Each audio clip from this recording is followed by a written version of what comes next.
Welcome to Haydenfilms Verge, episode number 6. Today we are in Albany, New York, once again, and we are visiting White Lake Music and Post. I am your host, Hayden Credoff, and I have Brandon here from Kutztown University. Why are we here today? So we're here today not only to talk to David, who owns this beautiful studio, but we're also looking to shoot a music video later in the day for Center City Drive.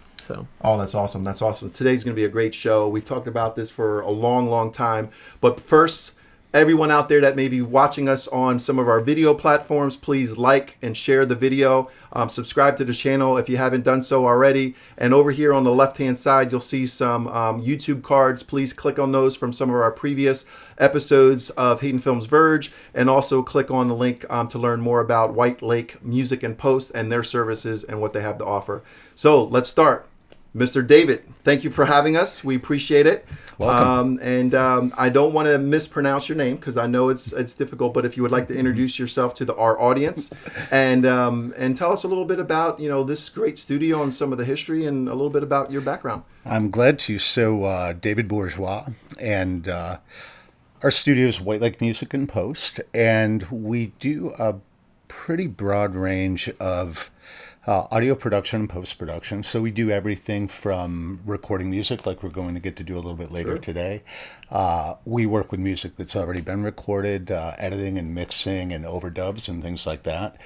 We're fortunate to also work over in the film and television side, mixing, post-production, music composition, and we do a great deal of work in voiceover. We do that work both here and through affiliate studios all over the country. Right, I was going to say, I saw that you had, we have the main studio right over here that we can see here from the control room, but you have 3 other studios as well, so they're each dedicated to a different aspect of we do. So the other 3 studios you saw are primarily dedicated to voiceover, dialogue re-recording for film and TV, and the new thing, sort of what we're doing here, podcasts. Sure. We're getting a lot of call to help organizations and businesses and arts entities create podcasts. So we do a lot of that. Then in the back of the house that you didn't see, we also have an animation and design studio. And we have 2 people in-house that one is very heavy in both 2D and 3D animation.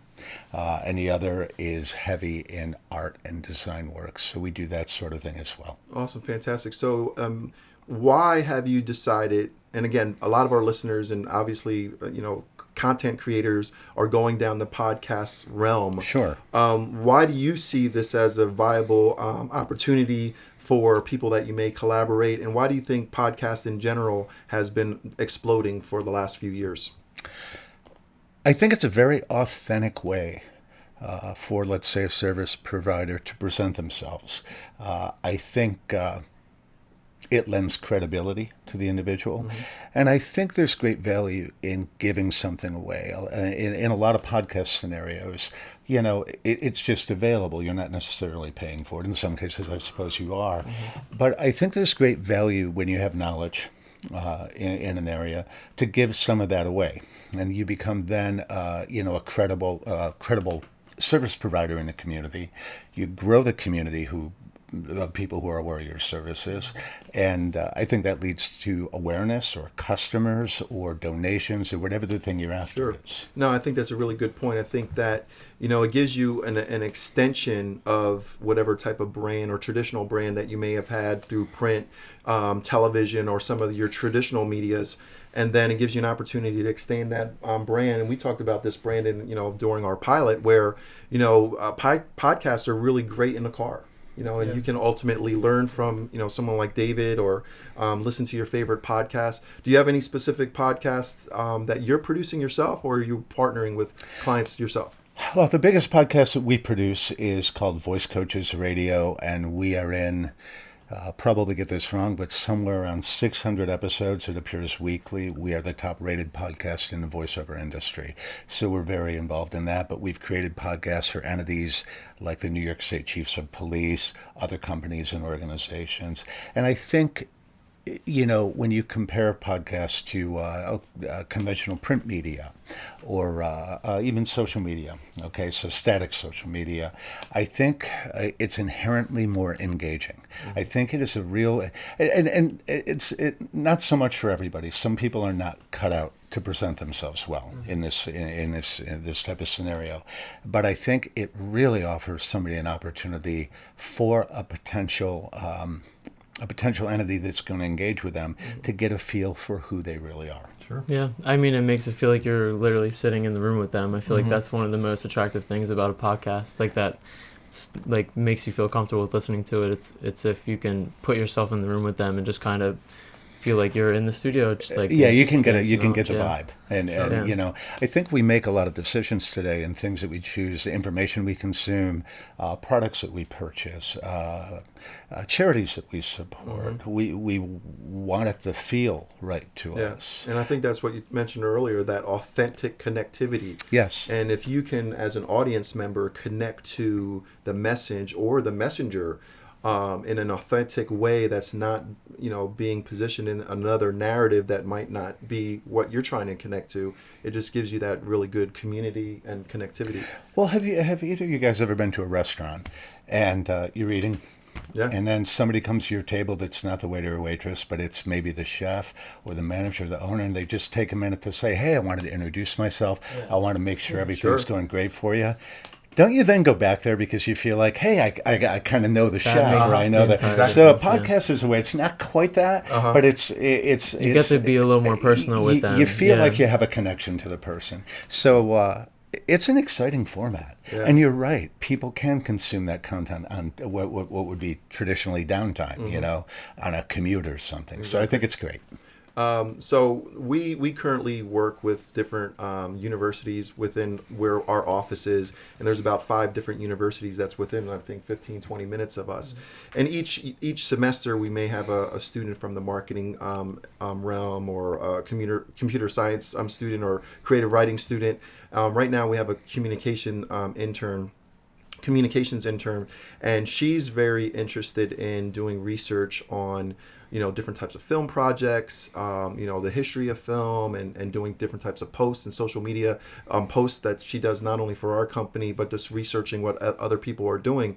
And she found an article recently on Variety, and it was really discussing the importance of music and sound in film projects. Sure. And I know you and I talked earlier about this, and I was just wondering if you can tell our listeners, because again, we have a lot of worldwide listeners that are in the film industry, students, and how important is sound and music to a film project?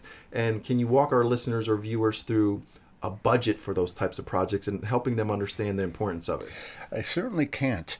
because it varies project by project. But to speak to the first thing that you asked about, we've worked a great deal in film over many, many years. And one of the things I've found that people in film have in common is they have vision. They're excited about it. They think that they have something, and there's going to be an outcome where one day they're going to be able to sit there and see how this vision sort of came to fruition, right? Music and sound aside, I think any area that you compromise in creates a risk that the project is not going to fulfill your goals. Mm-hmm. So I assume you guys have attended film festivals. Mm-hmm. I've been everywhere from Sundance to the festival up the street here, right? And how many times have we watched a film and said, boy, oh boy, fantastic except for the acting. Fantastic except for the DP, the cinematography, and sound as well. I think where we run into trouble with sound sometimes is, I think filmmakers in general, especially filmmakers who are coming into the field, get very involved in learning about all of the visual aspects and development aspects of making a film. And that's important. Sure. I mean, it's got to be shot right. And you've got to have the right people in the roles. And there has to be evenness in the directing. And the story's got to be right. And all those pieces are very important. I think, not in every case, but in many cases, sound. and music and things like that get pushed to the back burner on the priority list. Not even so much on a priority list of like we're intentionally putting that way low on the list. On the priority list when it comes to them educating themselves about how to make the project come out well. You know what I mean? Sure. I created a document some time ago that I shared at a film event, and it was basically planning for good sound. Here's what happens, guys. Many, many times the film will come in here, and short or a feature, and they have whatever budget they might have, and 95% of that budget ends up going to fixing sound.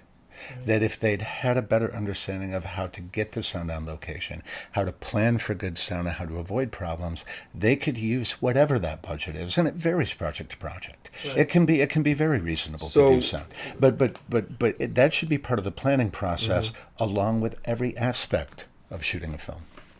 So I was actually going to ask about that. I mean, this segues a little bit more into the music side of things. Sure. But in terms of like educating yourself on how to use the studio and making the most out of your time, something that's always like been brought to my attention is that I've heard of artists. I know some artists that kind of go into the studio without being prepared, and they kind of go in there to use it as a writing space. And I always kind of thought that was kind of like a waste of time, and you should kind of come prepared. I mean, what are your thoughts on that? So you're talking about music artists? Yes. Yeah.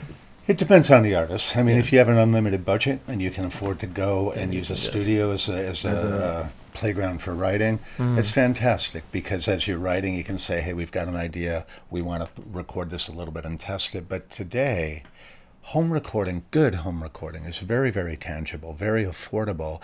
And I think you can work those things out ahead of coming in a big studio like ours and spending more money. We do everything we can here to make things affordable for an artist. And one of the things we do, much like what I just said about film, is there's an educational process. We just met with a band that we're doing an album for. They're great. And we determined in meeting with them, there was many hours of work that they could do outside of the studio. Okay. That they had planned to do in the studio. It's like, right. No, you guys can do that stuff outside of the studio. Right. So what would be some of those things? Like, well, if you were to give some tips to people that were looking to record in a high-end studio like this, and you wanted to make the most out of their time and also not, waste any of your time as well, like what are some of the big things that people miss out on before they come in? The biggest thing is starting by asking yourself, what's the goal for the music? Is the goal to have, well, hopefully the goal is in some way to have something that you'll enjoy listening to and you'll enjoy sharing with your family and friends, regardless of whether you want to win a Grammy, whether or not. We would hope, you enjoy the process. At least, but, if your goal is to have some type of commercial movement with the music, then you start with songwriting. And it's not just asking your best friend how the song feels. Maybe you go to some people who you respect as great songwriters or some industry people and say, how do you feel this is sitting right now? Does the song need more development? And then who's going to play on the song? Is it going to be your buddy who kind of plays guitar, which might be okay? Right. It might be okay. Sometimes that works. Yeah. But it's only going to be as good as the song. And then the instrumentalist and the way it's arranged and the way those people play. Next, it comes to a place like, and then if those things are great, then we're naturally terrified because the only thing we could do is mess it up. So then it's capturing that sound. And people look at all this equipment and they say, well, this equipment must really work to make people sound good. Nope. No. We try to bring people in who already sound good.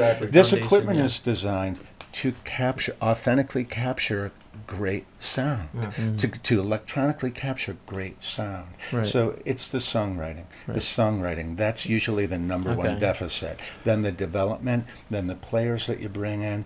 And then if those things are in place, people like me, and I'm a music producer, we don't need to be heavy-handed in the production process because it's already really good. They do that, yeah. And it sounds like almost from an athletic perspective, that's your preseason.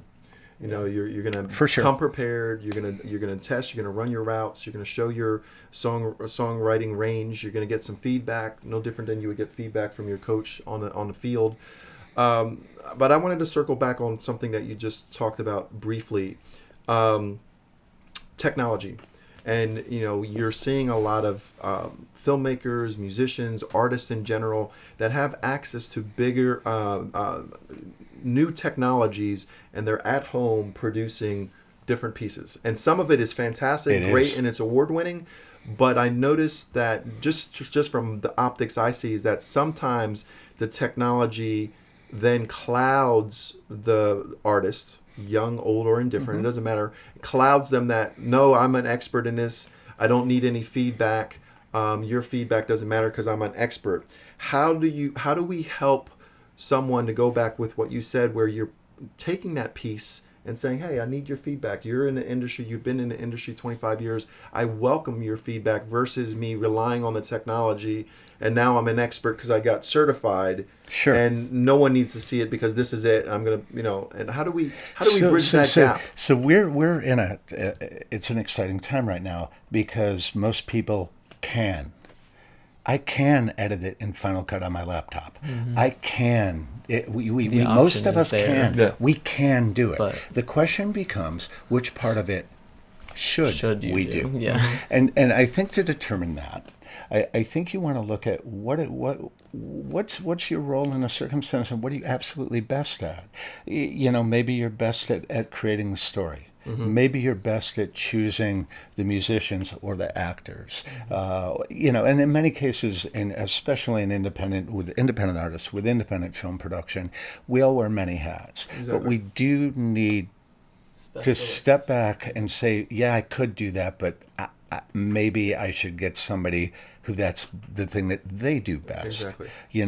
All of you, we've got some microphones here and some cameras, and probably any of us could figure out how to use any of this stuff, but we brought an audio engineer in to put the microphones here, and we've got a great DP who's organizing all of this stuff, and you get a great result from that. I mean, so I think to answer the question, it is a matter of understanding that you can. What you should look at is, though you can, which pieces should you be taking on yourself? And I like that too, because I think I'm a type of person personally that, from a producer's perspective and as educator, I want to learn and understand how some of these systems work. Sure. However, I'm willing to step down and say, you know what, you're an expert as a DP. I kind of have the basics. I know enough to know that I can communicate with you. And I think that's where collaboration then is. You can collaborate and then expand on vision because you have a basic idea of maybe, hey, can we take a shot over here, a reverse shot? But I'm going to let the expert do what they do. All of the most successful people in most of these genres we're talking about know a little bit about all of those areas. You need to be effective. Sure. But I think where people make a mistake is, if you have somebody who's a terrific DP, let's say, or a terrific audio engineer, I see there's two different approaches. Okay. You can be a person that tells them how to do it, and then you immediately lose the opportunity for them to leverage their best knowledge and skill and experience to your advantage. Right. Or you can be a person that tells them what you're going for, what you're trying to accomplish. And then let them have some creative control. Let them. You'll ultimately, especially if you're directing or producing, you'll ultimately say, you know what, that's not working. But the best way I've learned in working with large teams of people, and whether it's advertisers or small teams of people, is I do a whole lot of keeping my mouth shut and letting people do the thing that they think is the best. You enable a very collaborative feel in the work environment. People feel valued. People feel good about invested in the project. Exactly. Too many people feel the role of a director or producer is to tell everybody what to do. It's to pull the best out of those people. Those are the people that win. Like, this is what I'm going for. What can you contribute to it? How can you make this happen? Yeah, it's so great. I think that's a perfect segue because I noticed you have a really awesome book. It's called the Booking Resource 2020 Guide. And, okay, yep, sure. So I really wanted to learn a little bit about this particular book because it really is a great booklet on how you represent your artists and how you actually market them through, I would imagine, a combination of print, social, and digital. And if you can walk us through it for both our viewers and listeners, because when you showed this to us earlier, this is a fantastic piece, and I just wanted to know a little bit about the history and how this actually works. Sure. So we have a record label called Bridgeward Entertainment, and we have two artists on the label. We have a great up and coming country artist named Benny Michaels who we're developing, and we have sibling artists Jocelyn and Chris who have charted 3 of their last singles in the Billboard AAA Top 40. We appeared on the Today Show with them this year, and I think what we're talking about here when we look at a physical resource. It is about doing the best thing to give yourself the opportunity for success. Example, we don't have to create a physical resource to mail to people. It costs, a bunch of money and time. But what we've done with something like this is we have laid out, a lot of, let's see here, and you guys can insert some of this if you want, photography and interviews, and of course, we got their segment on the Today Show and all that stuff. Yeah. But what people often think in terms of marketing in media, music, art, is you hear you don't have to do that. So when we went to one of our publicity professionals and said we created an electronic version of that, you click on a link and you can flip through all those pages and see it. And I said, I think I'm going to create a physical resource, okay, that people can hold on to and put down and pick back up again without getting on their computer. I think we all spend a lot of time on our phones and computers. So we didn't have to do that. But we asked ourselves, what will give us the best opportunity to stand out? So we don't base our marketing decisions on what we have to do. We base marketing decisions on what the best thing to get attention is going to be. And we don't ignore the web and we don't ignore social media. Everybody's in that game. But you know what?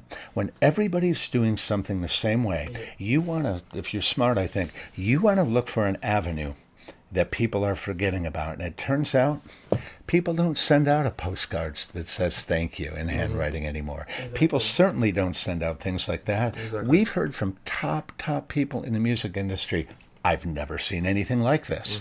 I'm like, it's honestly just kind of a silly magazine we put together with press clips and great photographs, but people talk about it. And honestly, a resource like that was instrumental in booking the Today Show. Yeah, it's ironic.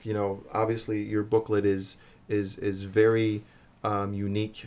We love it because we did something very similar.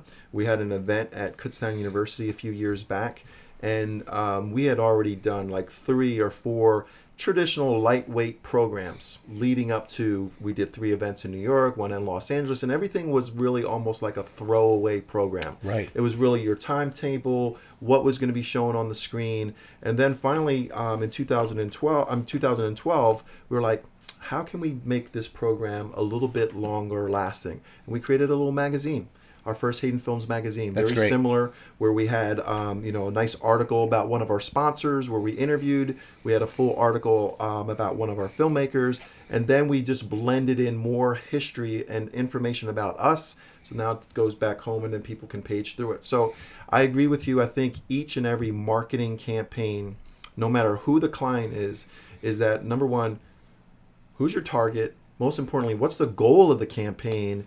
And if the client, artist, or creator has a vision, then they have to stand back a little bit and say, okay, how do we get there?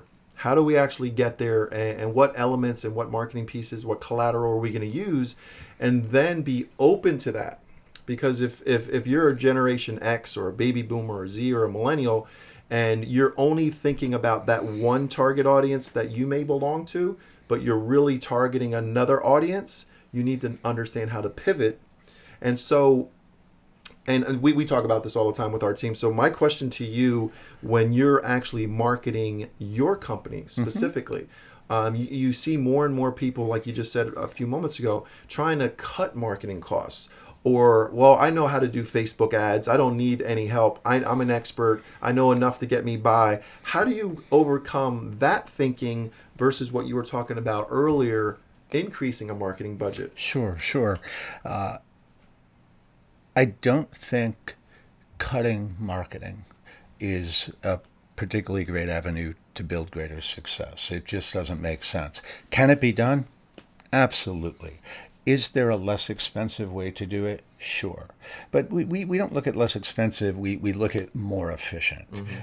And frankly, the data's there today. Even a novice can look at analytics on social media platforms and learn so much. Sometimes people don't want to believe what they're seeing, but you can really learn a great deal. And what you learn on those platforms can then be applied more effectively.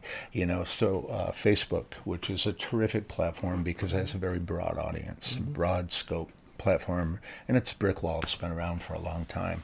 We'll let you create a lookalike audience, and what we found is we dialed down to percentage-wise to a 1% lookalike. So that's 1% of people out of all of the people who we think or Facebook thinks would be interested in the thing we're doing.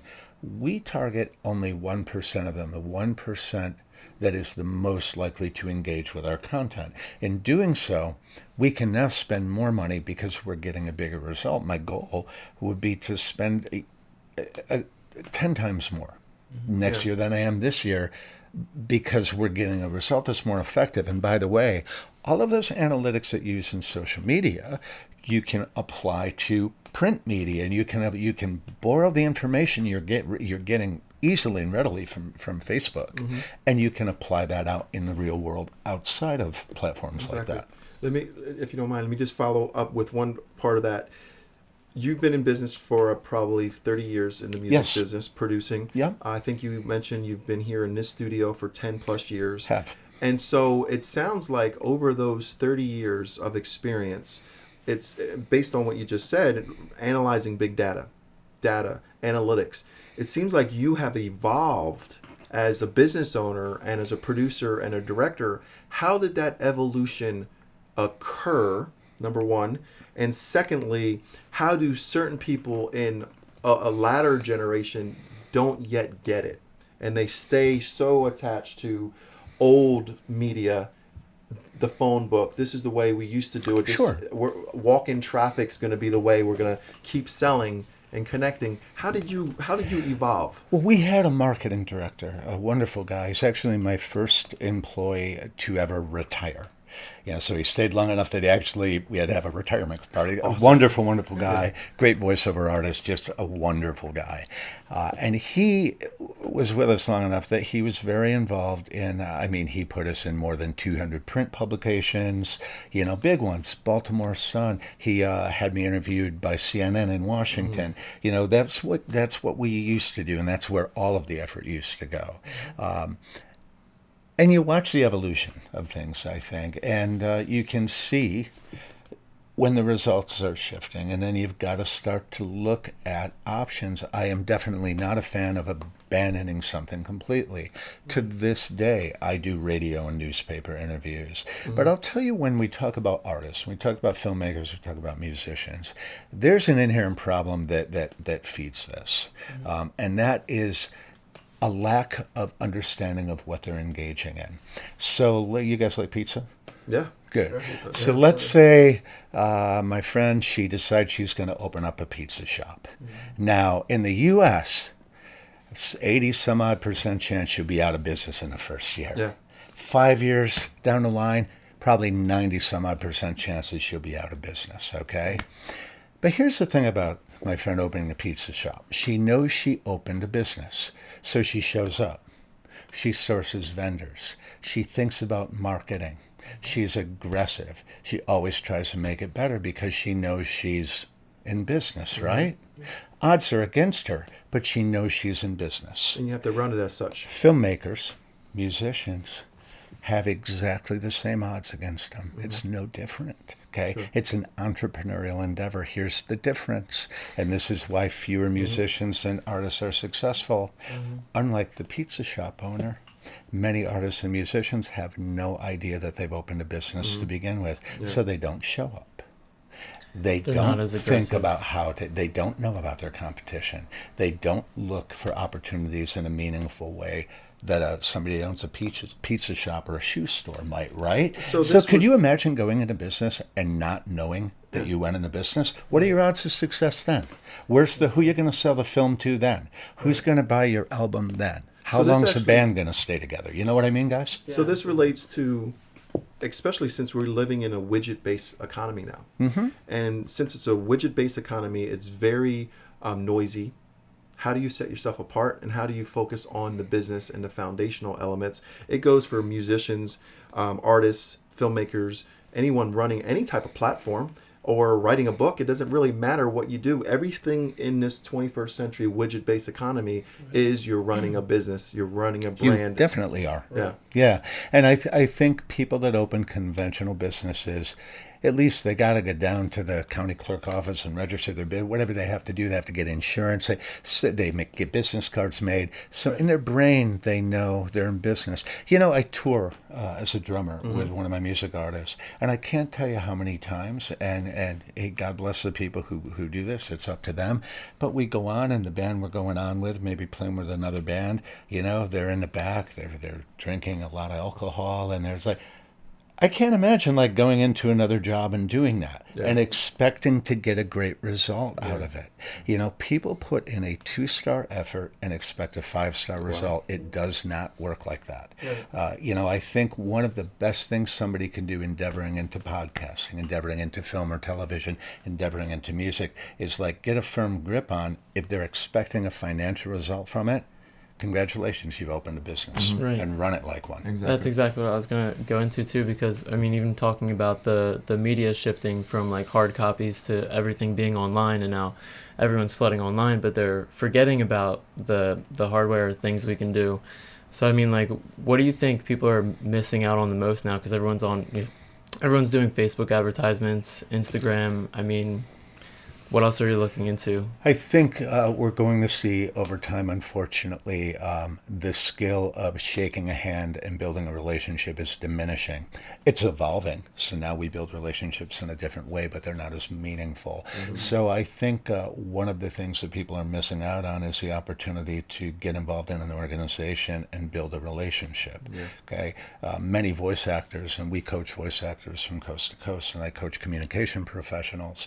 They're beginning to do more and more of their work from home because technology allows that. But we always encourage our clients, hey, get out to the ad agency, get out to an ad club meeting, get involved in your chamber of commerce, go someplace where you can shake a hand and get to know somebody. Because in every occupation, people are relationship driven. We like to go back to the person we know we can count on. Frankly, part of it's paranoia. We want the thing that we're being to make sure it works. Entrust in us. We want to make sure it works out well, so we go to people we know. And having the opportunity to actually interact with people, that gives you a greater chance of long-term repeat opportunities, which are much less costly in time and effort than attracting a first-time opportunity. Sure. And I think that's a good point that you just made. I think our philosophy is a hybrid process, is that you stay, you keep evolving, like you mentioned earlier. You evolve, you use the tools, and then if you're in business, and I'm just going to paraphrase what I saw a Gary Vee podcast or overheard one of his podcasts, maybe we don't necessarily enjoy running 4 social media accounts. However, guess what? Those 4 social media accounts are the 21st century phone book. So if we're not experts in that space, we're not experts in presenting our brand. And we have to evolve in that area. But at the same time, the decision makers that are going to make a decision on maybe partnering with you or hiring you as a producer or a manager, they still need that personal connection. So if you can find that hybrid of interpersonal relationships and understanding the digital world we live in and understanding analytics and understanding relationships, I think that's a really good lesson learned for sure. People want trust. Yeah, exactly. I think. Absolutely. Yeah, and on that note, just, I mean, as a student, so my degree is in marketing and I have a minor in audio engineering as well. So I'm expecting to graduate in May. That's great. Just for other people that are in my kind of position looking for, getting a job in a studio or eventually owning a studio, any of that. I mean, you were talking about like that human connection. I mean, what else is, like, what are you really looking for when someone comes in looking for work and you're kind of like, nah, this isn't it for me? Or, what are those telltale signs that like they have their head on straight and they're going to get the job done? Honestly, in our field, it is we want to sense that the person is capable of actually doing the job. So I take interns right now from 8 colleges. And they all look on paper about the same for the most part. They're taking the same programs. They're learning about the same software. They're getting the same basic arts business education, right? Right. So you got a bunch of people who are roughly the same, give or take, based on personality. We hired a guy years ago, and he came out of a state university, and we see not a million, but many applicants from this school, and we take interns. And here is the difference, and I think you're demonstrating this yourself right now. Appreciate It's that. what else are you doing besides going to school? Now, some people say, well, I work at the pizza shop. Well, I like pizza, but that doesn't help that's me not that much, contributing right? to, yeah. This kid said, well, during the summer, I have a laptop with recording software, and I actually recorded 2 albums for different bands who are friends of mine. I'm like, so you've actually not just gone to school, but you've done it. You're doing it outside of school too and getting the Actually, experience. and he yeah. told me he needed some financial support at college. He had a college job, and the job he had was running sound at the campus center. I'm like, so you set up microphones? And I said, it doesn't always work right, does it? He said, oh my goodness, no, I have to solder cables and fix stuff. I'm like, okay, you're hired. Yeah. Because absolutely. not only does he have the education's great. Right. Education is not essential in this field. It does lean more heavily on the ability to do it. But boy, if I could get somebody who can do it, who also has the maturity that an education like that brings, that's a big win. So you're sitting here doing this right now, while other people in your curriculum are working at the pizza shop. Exactly. Good choice. That's right. Yeah. Sweet. Exactly. So yeah, no, that's a good point. We were just talking about it in the car ride. Is like, how do you take an applicant of a pool of applicants that look the same, but then once you do bring them on board, now you should celebrate that difference. If they were shining out of that pile, I'm not going to have my intern go get me a cup of coffee. I'm not going to have him go get laundry. No, you're going to have a seat at the table, and I want to hear I want you to contribute to the development of these ideas. And also, honestly, coffee is very important to me. I would not have an intern give me coffee. It's just got to be. No, but you're absolutely right. I think it is people who take initiative. And another thing, and this is true in any type of employment, when you're in an interview situation, talking about, first of all, letting a person know that you would value the opportunity. Too many people are very static. And going back to the magazine, it doesn't cost much money to put something in the mail, but virtually nobody does it.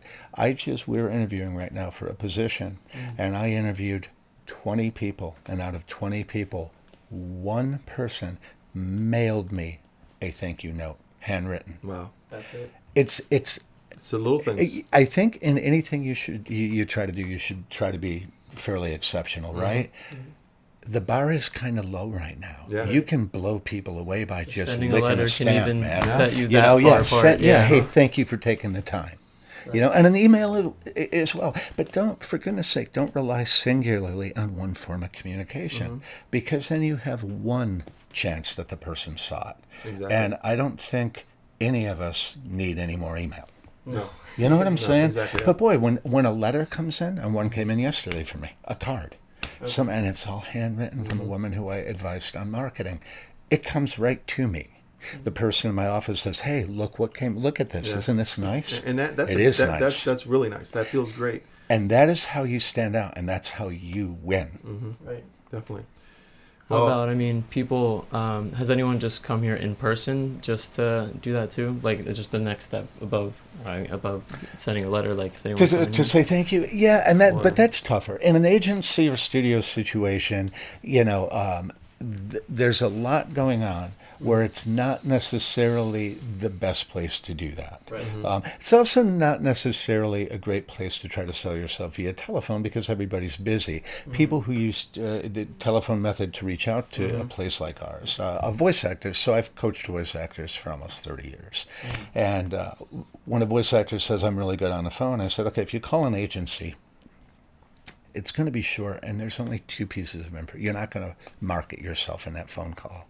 You say, "Hi, I'm a voice actor in the area. I want to make sure you have my latest demo. Could you tell me who I should send it to?" Right. And you get that name and that email. "Great, and I'm sorry, who am I speaking with?"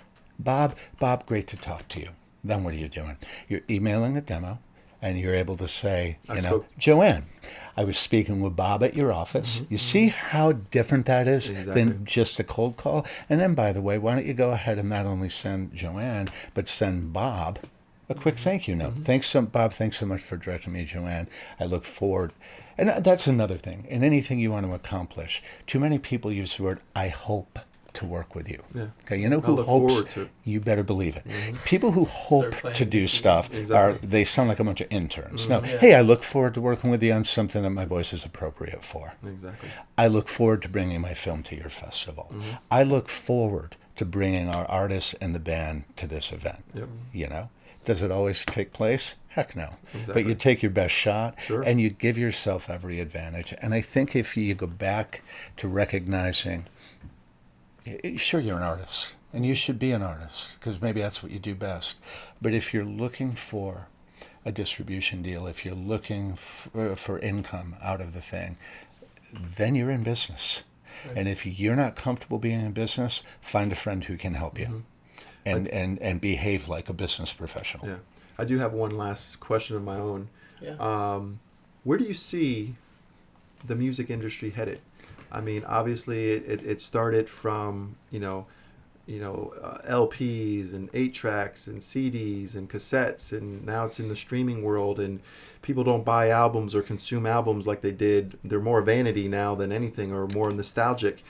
Where do you see music evolving to? Is it going to be always completely in this brand integration world, or where do you visualize music going as a whole? Well, I hope 8-tracks come back because they're hilarious. Yeah. There's never been a more hilarious format than the 8-track That was pretty hilarious.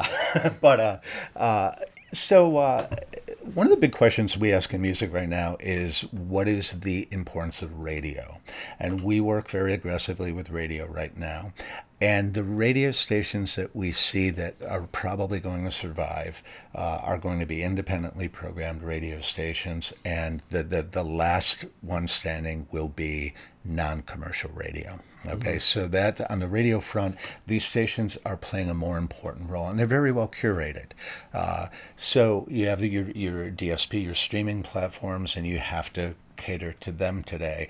I think one of the advantages of where music is going today is the artist needs to really deliver great material. There's no more B-sides. Everything's got to just be top-notch to compete.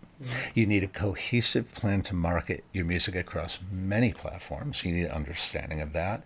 I think music is great. I think, there's so much great music. I think you've got to dig deeper to find it, because it comes from every side. A brand integration is fantastic. That is such a huge win for an artist. We have a woman joining our team who does that for us, and it can be, if we put, the band Portugal the Man put a song in a Taco Bell commercial, and that really helped. First of all, it was a good paycheck for them, I'm sure, but it helped move those guys forward. And they've worked very hard. We've played with them. They've worked very hard for many years. So it's exciting to see that. I think in the music industry today, there has never been more opportunity for independent artists. You can actually do it yourself without signing a piece of paper with a big record label. Sure. We're doing that. We have an artist. We've charted 3 singles. We've had them on national television. It's hard. It takes a lot of work. We are darn well very clear on the fact that we're running a business. But the little wins feel really, really good. They sure do. And I think if I were an independent music artist today, I would be really excited, because for the first time, an independent artist can actually go out there and compete if they do it correctly. Fantastic. So with that said, David, thank you very much for having us today. What a wonderful opportunity. Thank you very much for sharing all of your insight. Our audience will very much love this episode. And to everyone out there, Haydenfilms Verge will be coming to a city near you. So please check us out. And if you're watching this on one of our video platforms, please stay tuned till the end, where you're going to be able to see some Center City Drive music video footage and outtakes. Until then, make a difference.